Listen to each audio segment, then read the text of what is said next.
Welcome to Abuja.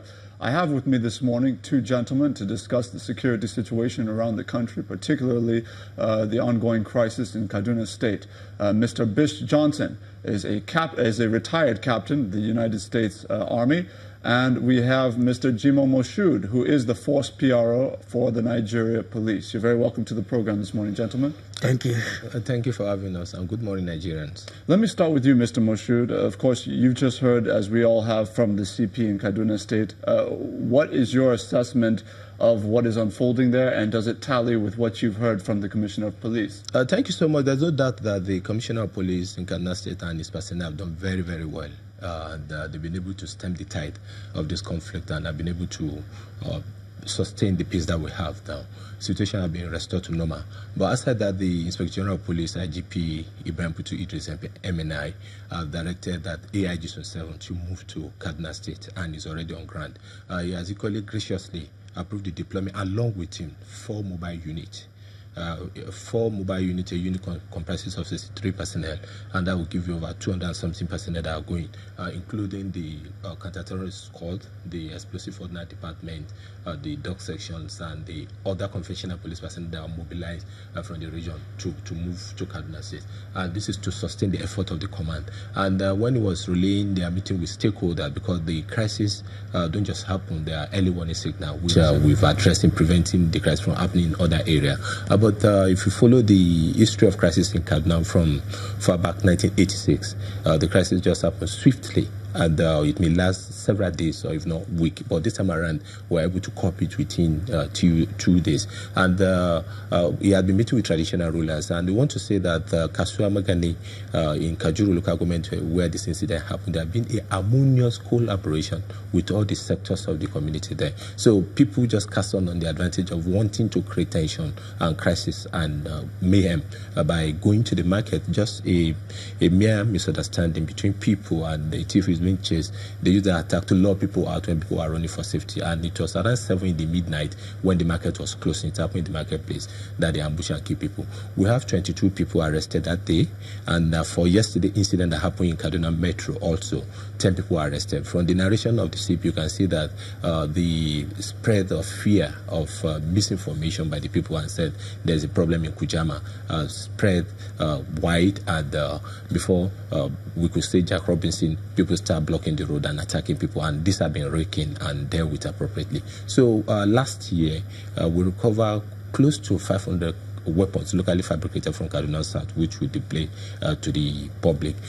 Among the over 10,000 unlawful firearms and prohibited weapons that we have mopped up across the country, over 1,000 were recovered from Kaduna State. That's to tell you that we are not sitting down watching. We are putting a lot of proactive measures in place to ensure that we eradicate crisis of this nature in Kaduna State. Mr. Moshood, what would you say to critics who say that, you know, when you talk about the measures that have been put in place, many of them are not proactive but rather reactive, and that, you know, the IG sending the AIG Zone 7 with the 4 mobile units, that this is another reaction to a crisis.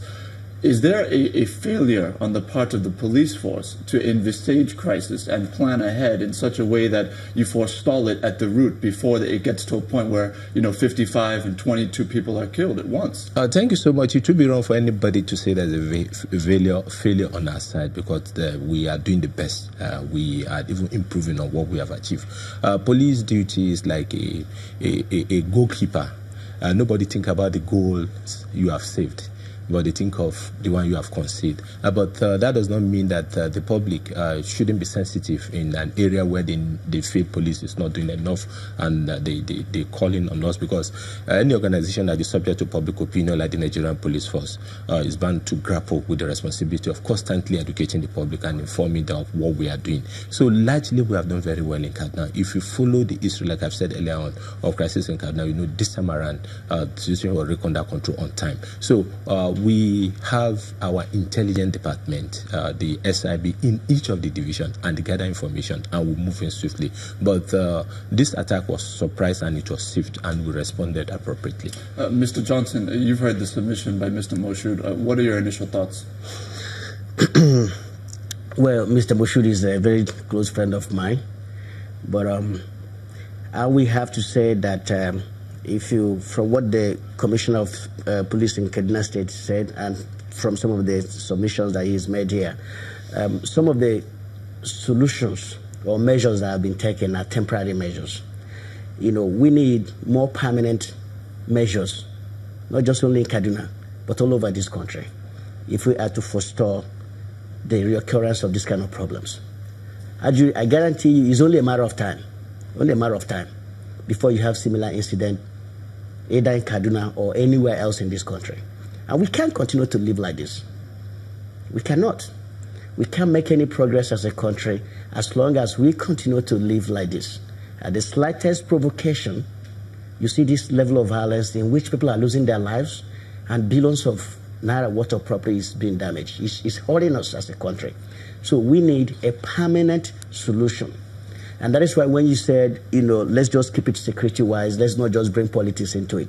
It's quite difficult for you to discuss security without bringing some elements of politics in it. Because if you look at it, the politicians are the policy makers. They're the ones who make the decision.